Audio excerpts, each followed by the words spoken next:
So I'll talk about tighter and stronger quantum speed limits for general quantum states. All the work on this was done during my postdoc tenure in Korea Institute of Science and Technology, and this was done in collaboration with Professor Arun Kumar Pati, Abhay Srivastav, and Dimpi Thakuria. Okay, so plan of the talk. At first, I will talk the motivation, like why we need to study the quantum speed limits in terms of fundamental importance as well as technological applications that can be derived from this. Then I will go to some of the backgrounds that are necessary to understand this quantum speed limits, which involves at first the time energy uncertainty relations. Then I will go to the main concept of the quantum speed limit as a background, and then I will move on to another form of uncertainty relation introduced very recently, which is called the tighter uncertainty relation for pure quantum states. Then I will move on to the results section, which involves at first the tighter uncertainty relation for mixed quantum states, tighter quantum speed limit for pure quantum states, tighter quantum speed limit for mixed quantum states, some examples on it, and then I will move to the stronger quantum speed limit for mixed quantum states, and all of these will cover all kinds of general quantum states. I will also talk a little bit about the stronger uncertainty relation from which the stronger speed limit is derived. So, and I will end with future directions, and at the end I will also give a few slides where I will show what will be my future research plans. Okay. So motivation. Okay, so this has definitely a fundamental importance. This is because it was shown by Mandelstam and Tam that the correct interpretation of the energy-time uncertainty relation is as a bound on the evolution time of a quantum system. So before the introduction of the concept of quantum speed limit, there were controversy of how to interpret the time-energy uncertainty relation, and it was first shown by Mandelstam and Tam in their very important paper that the concept of quantum speed limit is a correct interpretation of the time energy uncertainty relation. So not only it has a fundamental importance in terms of the interpretation of uncertainty relation for time and energy, but this has also been shown to have been useful in various applications. So it was shown that the quantum speed limit bounds have proven to be very useful in quantifying the maximal rate of quantum entropy production, the maximal rate of quantum information processing, and quantum computation. Then there are other applications which can be used in the future quantum technology. This involves quantum speed limits have also found a wide range of applications in optimal control theory and quantum thermometry.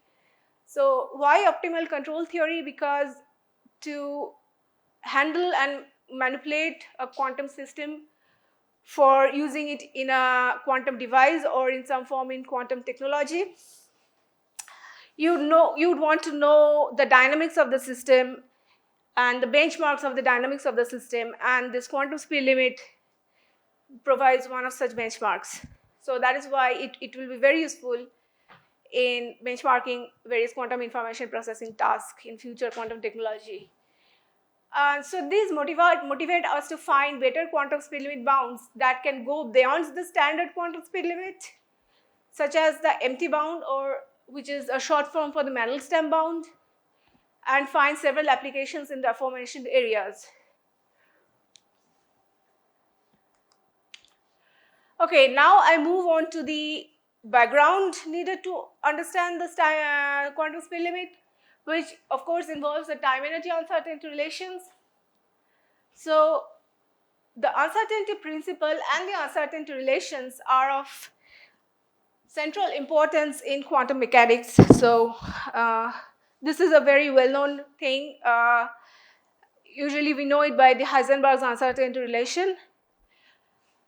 So the uncertainty relations have helped us to reveal the behavior of the microscopic world in many different ways, which was not seen in classical systems, in classical physics. So the uncertainty relations are capable of capturing the intrinsic restrictions in the preparation of quantum systems, which are termed as the preparation uncertainty relations. This interpretation was quite fruitful for the uncertainty relations like position momentum and the angular momentum uncertainty relations. So this is, it's very important to see that this is what we talk about here. It's preparation uncertainty relation, and it is different from the concept of the measurement disturbance. So the preparation uncertainty relations are intrinsic to the nature of the quantum system and not on the fact that the measurement causes a disturbance on the quantum state. So this is a very different thing than the measurement disturbance uncertainty relation. So along this line, the energy-time uncertainty relation is different from the above stated uncertainty relations like position and momentum, because time is treated not as an operator in quantum mechanics but as a classical parameter with no inherent quantum uncertainty. So it was very difficult to understand what this uncertainty, this spread delta T actually physically means. So time not being a quantum observable in the standard quantum mechanics, energy-time uncertainty relation lacked a good interpretation as such, like for those of the other quantum mechanical observables such as position and momentum. It was shown by Mandelstam and Tam that the correct interpretation of the time energy uncertainty relation, of course what I said is quantum speed limit, and therefore natural extension and consequence of time energy uncertainty relation resulted in quantum speed limit. So we'll move on to the background of quantum speed limit now. So then quantum speed limit is a fundamental limitation on the speed of the evolution of a quantum system imposed by the laws of quantum mechanics.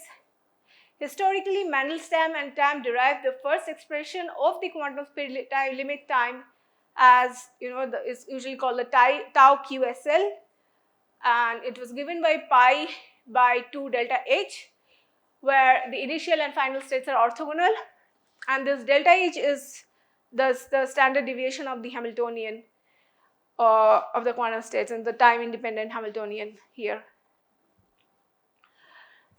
But this was only for orthogonal states, okay? But then later, it's time independent, so it's initial, final. It's if H is usually it's the instantaneous. It's dependent on the time for other speed limits, but here in this case, because Hamiltonian is time independent, this delta H is also, it can be shown, this delta H is same for initial and final states.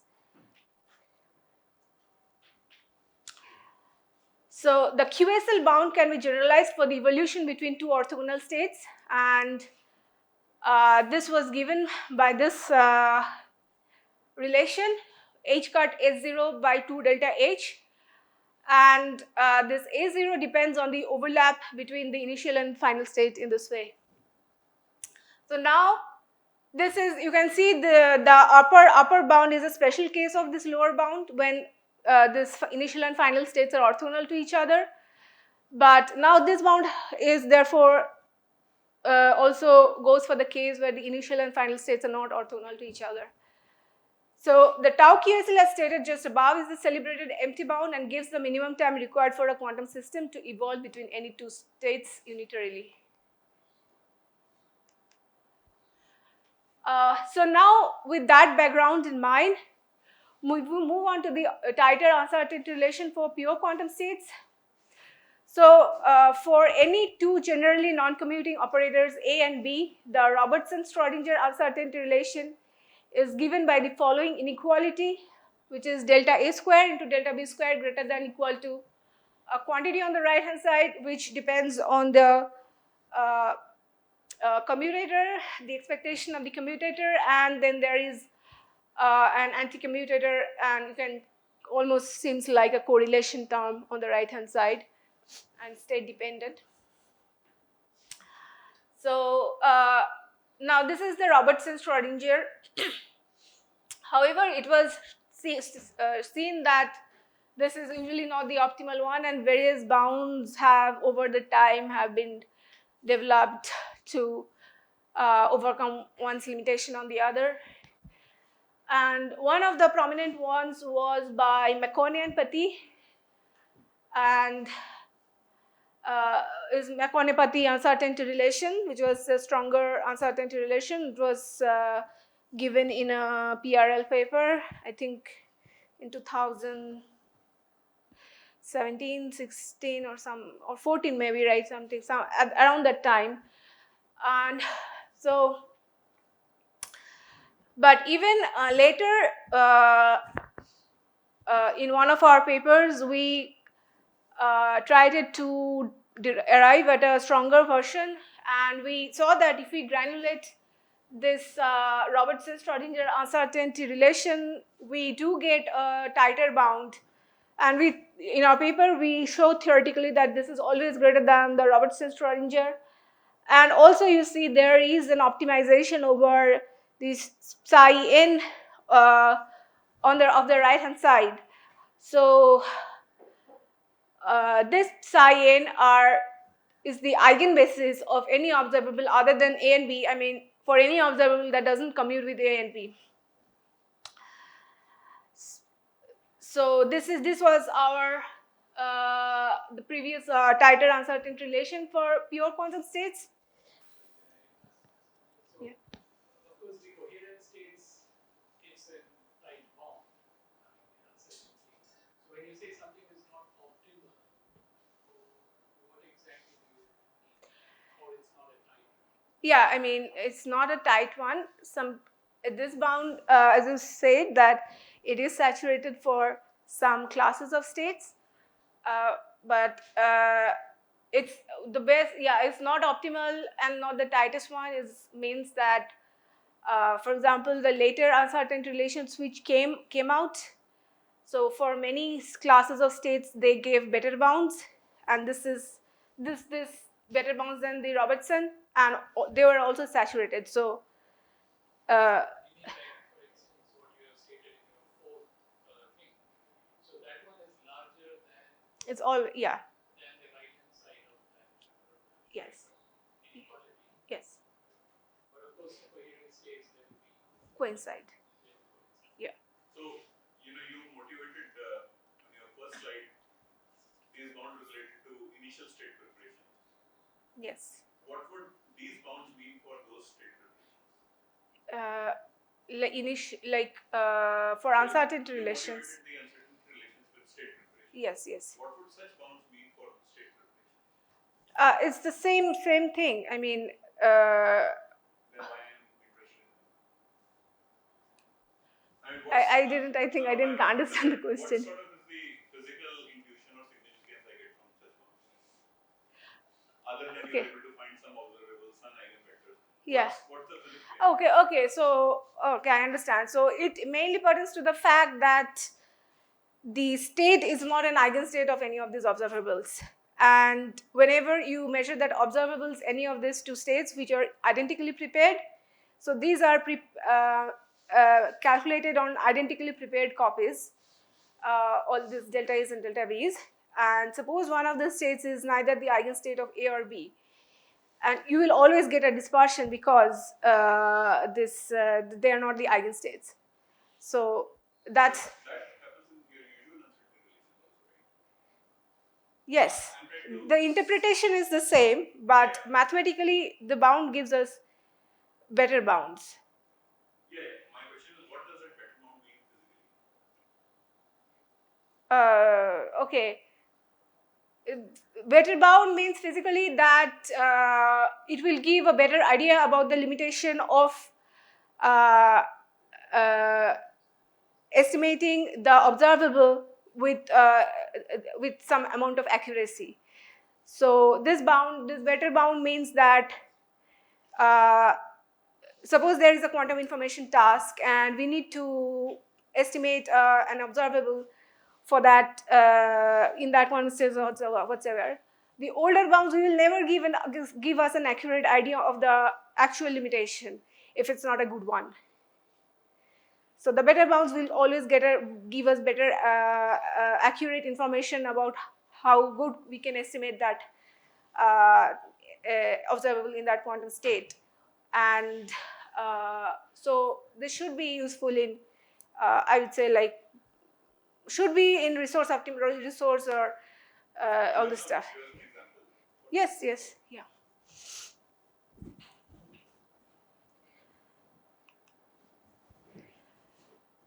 So yeah, so this is one of the, this is tighter uncertainty relation for mixed quantum states.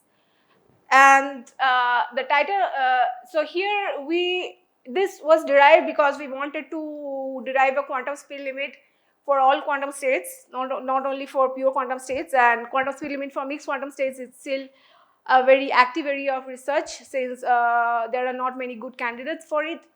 So we wanted to see if our tighter uncertainty relation can be used for this. For that reason, we had to generalize our tighter uncertainty relation for pure quantum states to mixed quantum states. And the expression looks like this. It's on the first equation, and the definitions are usually the same. And this psi n is again the eigenbasis, a complete orthonormal basis of observable which is not an eigenstate, or which is not A or B or doesn't commute with A or B. So, and there is an optimization here, but it was not analytically derived which set of this eigenvectors will give us the optimal bound, I mean the best bound given A and B. So this we usually tool by numerical optimization over a large. If we increase the set of the states, the value will of course be better. So in principle, we just keep it as an optimization here. So, and all the expectation values are defined over the mixed state row.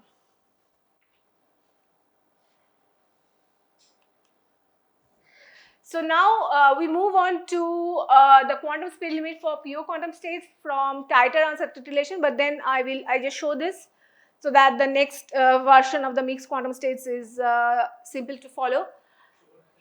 Yes. Just for clarification, so in your previous slide, you had something for, you had the same thing for mixed states. This one? Yeah. Yes. This is for mixed states, and for in the previous slide, you had the same thing for pure states. Is that correct? Yes. This is that is the equivalent of. Yes. So this optimization is over a basis which is not an eigenbasis of either A or B. Yes. And it's a maximum over that. Because your right hand side is being calculated for any one of the eigenbasis vectors, right? So given an eigenbasis, you have one number on the right hand side, and then you maximize that. This one? Okay, yeah. Yeah. You maximize that over the set of vectors. Yes. And also maximize over the basis. No, this psi n is just forms the orthonormal basis. So the optimization is only on the vectors of this orthonormal basis vector. So we have A and B, we have psi, then we choose the set of psi n, as you said, like just one set. It gives us a bound which is anyway better than that one, and the optimization is again better than the single one. So there are two things. This, when you say here the maximum over psi n, this is for a fixed basis, fixed eigenbasis. You're maximizing over that vectors which belong to that basis. So you have a d-dimensional basis. You're maximizing over Yes. Yeah. And then you also maximize over the bases.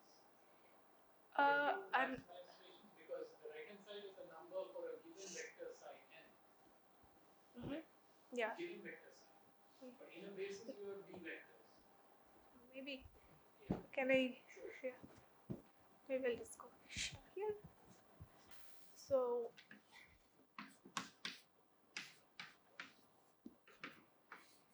Suppose this is 1, 2, n or something like this. Yeah. And maybe this one, The last two. 1 prime, 2 prime. So we just optimize over this one, like, so this just gives us one value of the RHs. So it gives you one Yeah. for Yeah. a given basis. Yes. Because you're maximizing over them, right? You're maximizing over 1, 2, 3, 4. No? Eh, Then, I mean, for a given psi. I'm maxing over the psi, and this there is no maximization here because there is a summation So you have a subscript n, right? So that's subscript n. here. Yeah. So that is for a given basis. Yeah, it's just a notation.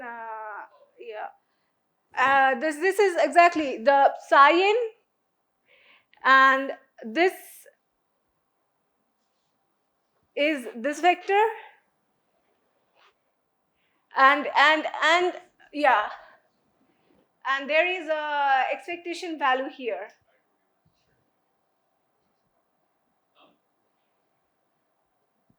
Yeah, given a basis, let's say that you take a qubit. Yes. So, given a basis, you have two vectors, psi 1 and psi 2. And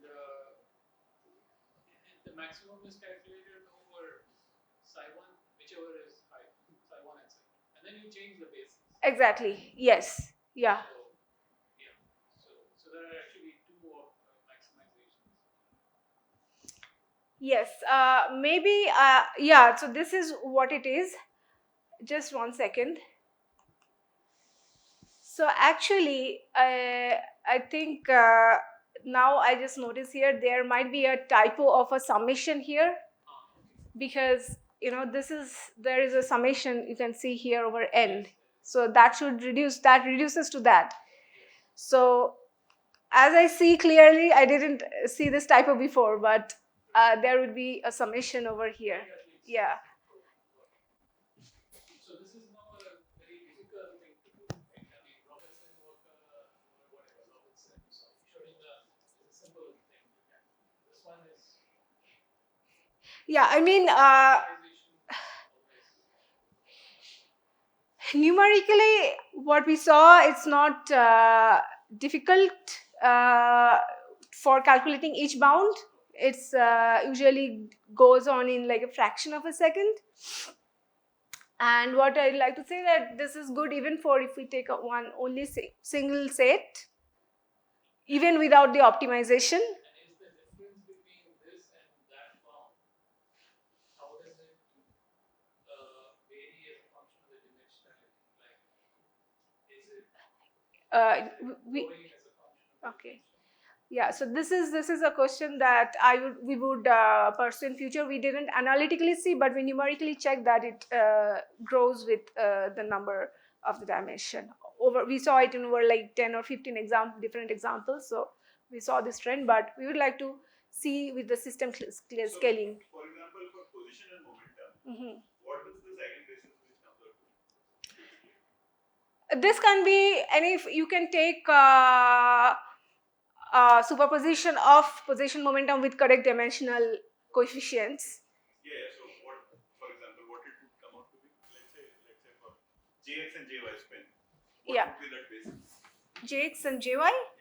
Let's say you just psi. So you have the Jx means you want like 3 cross 3, right? Yeah. Small. Okay. Oh, you also like spin half, like sigma x sigma. Okay. So sigma x and sigma y, and you calculate the eigenvectors of this, or any vectors a sigma x plus B sigma y plus C sigma z or something, and you calculate the eigenvector. So this is an operator that doesn't commute with sigma x or sigma So z. any operator. Exactly, just any that the only constraint is that should not commute with A or B. And all those are going to give you same answer. No, all of the, that's why we have the optimization, but all of them will be. I'm asking you that the optimization will finally give you for sigma x, sigma y intuitively what it's going to give you. What sort of Oh, we analytically we couldn't find the optimal basis set, which will give the maximum one. But the utility is that it's not needed for to prove that this will be better than these in almost all cases. So this a similar, I think, work was in one of the speed limit papers where for some classes of states they find some optimal of this for this optimization, but we need not, because we saw that the quantum speed limit that we derived from where NV performs better than the previous bounds.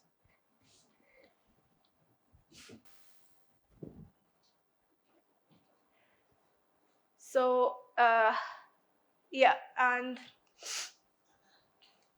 yeah, so there will be a summation here. I think that is mixed here.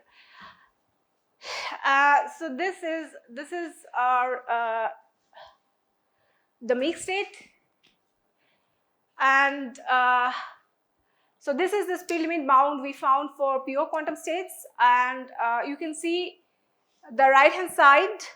There is an extra term on the right hand side which is different from the Mandelstam and Tamm bound.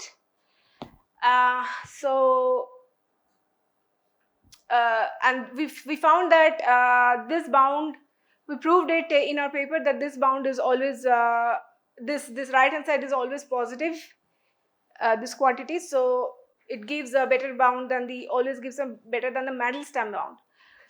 And this is derived from the uncertainty relation, the tighter uncertainty relation for pure quantum states, where this quantity kT is defined. You can see this. Oh, so you see a summation here. Yeah. So this n, this you can identify from the tighter uncertainty relation. So any psi n will work. Yes. Will be better than the standard bound. Yes. Any Yeah. psi. Yeah. Yeah. So it's because kind of we granulated it and we take the absolute values. So it's. I don't understand the meaning of granulation. Okay.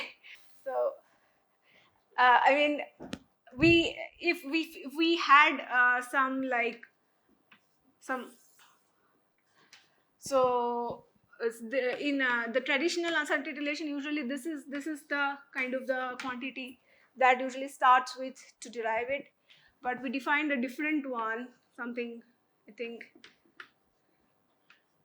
something which is psi n and b minus b or psi something. So I mean,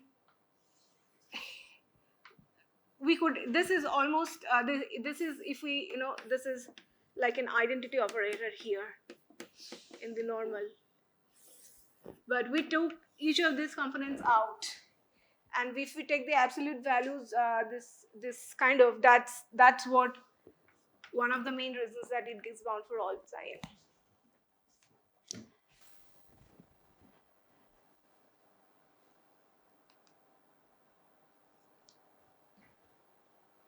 Okay.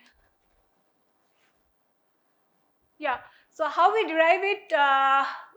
We state some of the main steps of the proof, and we take A to be the initial state, and we parameterize it in terms of a trigonometric function in cos square is 0t, and we apply our tighter uncertain relation for pure quantum states, use the Ornfest theorem in intermediate step, and there are some algebraic steps there.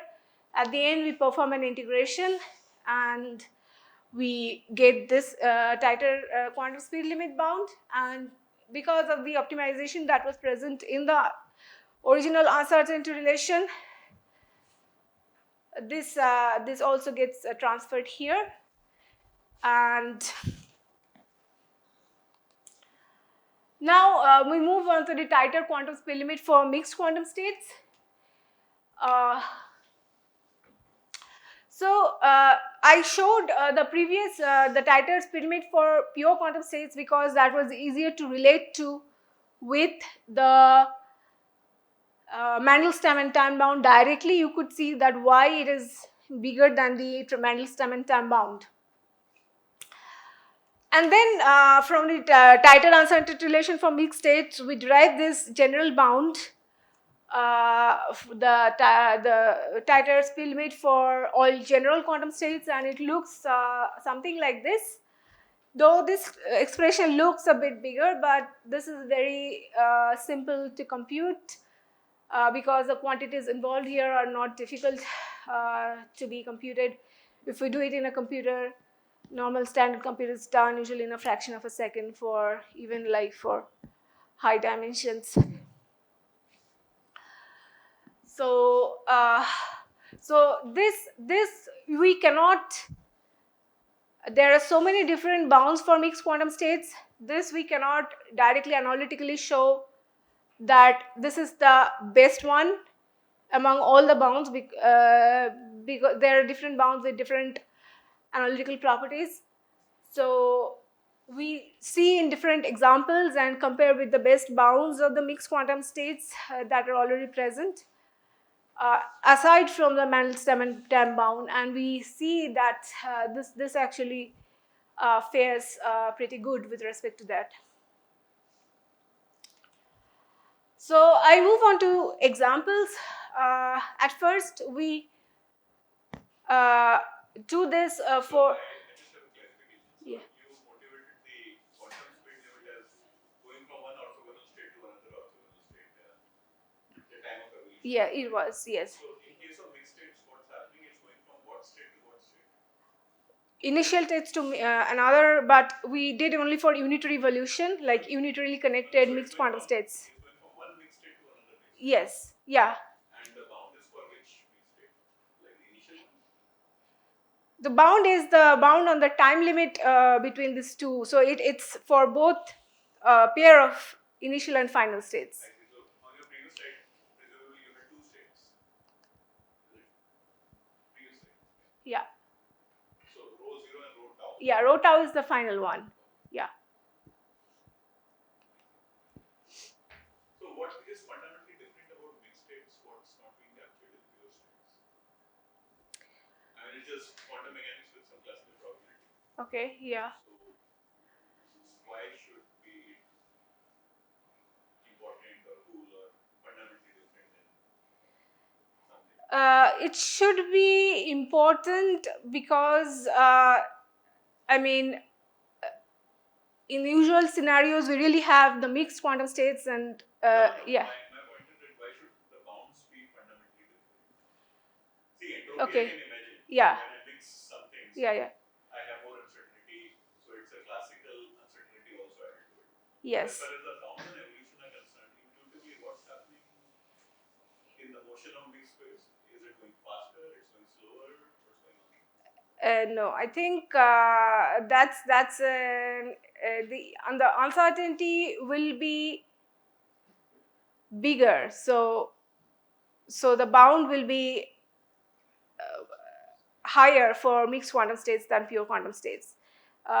It's more, there is a classical mixing to get the pure quantum states. So from the pure to mixed, we have to do some classical mixing there. So that's a kind of, I can think of noise. Yeah, but why is my speed of evolution dependent upon that mixing?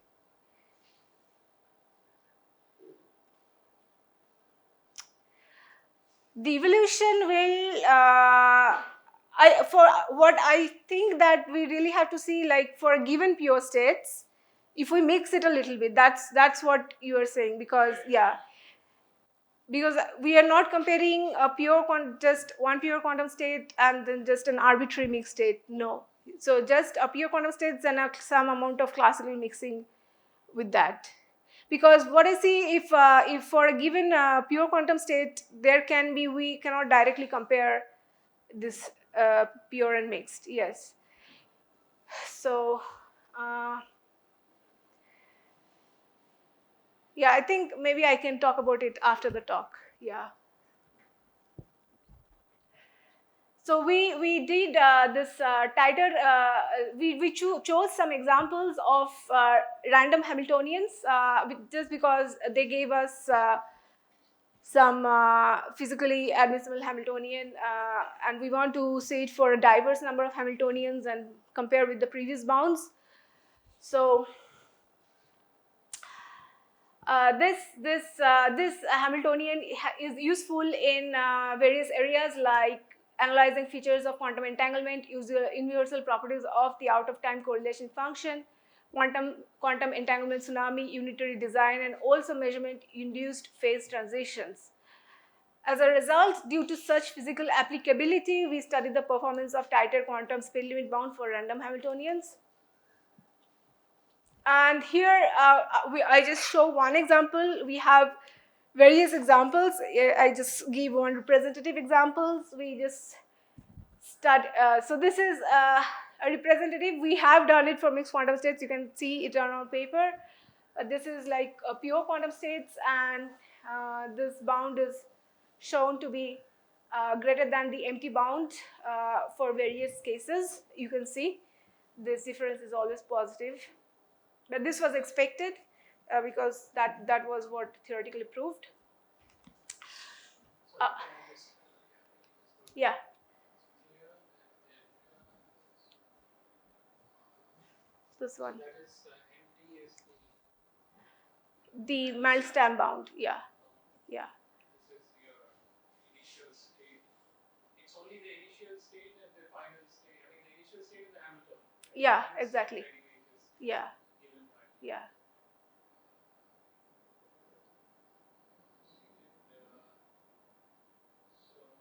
So as a function of t and t. Yeah, this will be like tau. Yeah, So what is delta over there? this one. The difference between the tighter. So this is increasing with time. For these cases, but it's not always guaranteed that there will be a monotonic nature to this, because there are examples where this was not the case. If you look at the fraction on that, we have what? Reliable measure, I mean, divide by tau mt or something. Yes, that can also be done, and we have checked it. So, and we checked it with the previous few bounds. So this satisfied those criterias. But of course, you're mathematically shown, so you're just checking. Yeah, yeah. I mean, this was expected. Yes. And we check with another interacting quantum system of spins. Where we have a spin chain, they have local Hamiltonians and they interact Hamiltonians, interacting Hamiltonians. And the mathematical expressions are given like this. It's just spin matrices.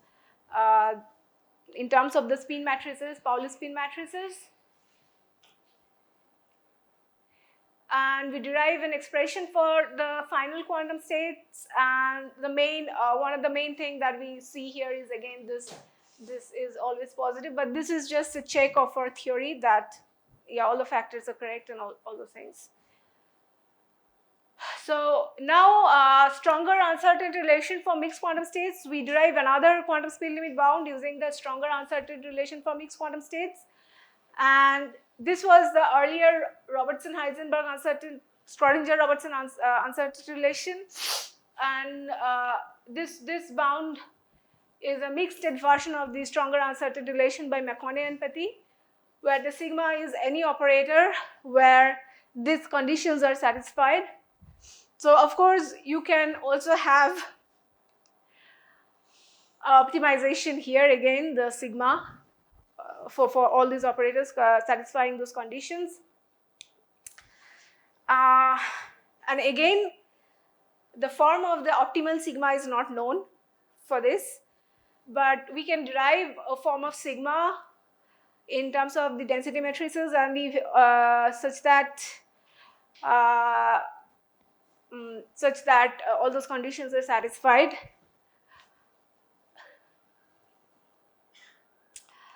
And we derive a quantum speed limit bound from the stronger quantum speed limit bound, which looks like this. And again, we have to check numerically the values of this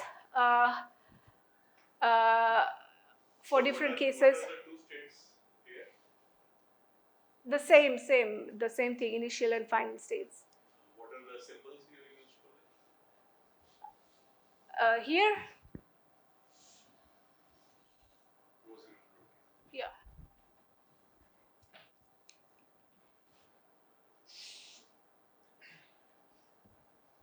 Okay. Sorry, what was rho subscript of 0?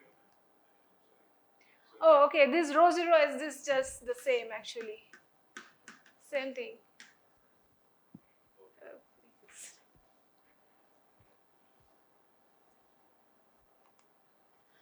And this is another example that I show. And you know, the jumping nature of this graph is because we have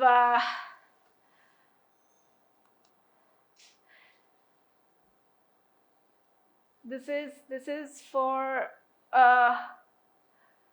yeah. So here we have made an optimization over random Hermitian operators sigma.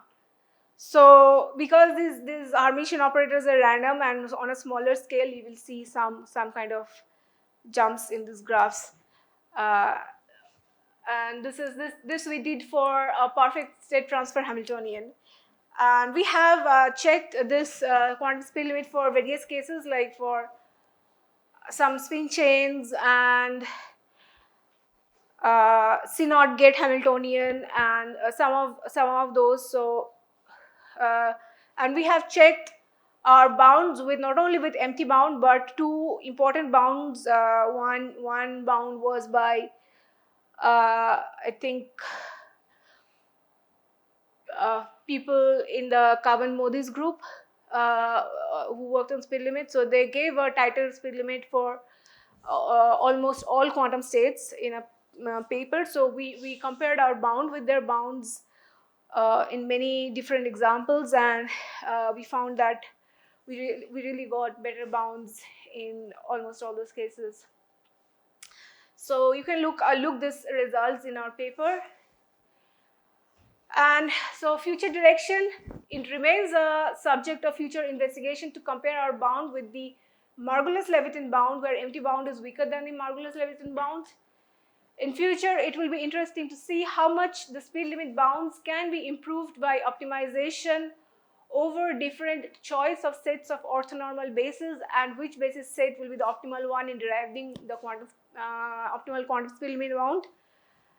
We could generalize our tighter quantum speed limit bound to the case of mixed quantum states for open system dynamics, and we believe that the tighter quantum speed limit derived here will have important applications in quantum computation, quantum information, and quantum control. So references, one paper is under review in Physical Review A. Another, this was an invited paper, so they sent us an invitation and we published it there in Entropy. And yeah, so this was funded by the grant in Korea, and these were the funding agents here in India. And thank you. Those are my results.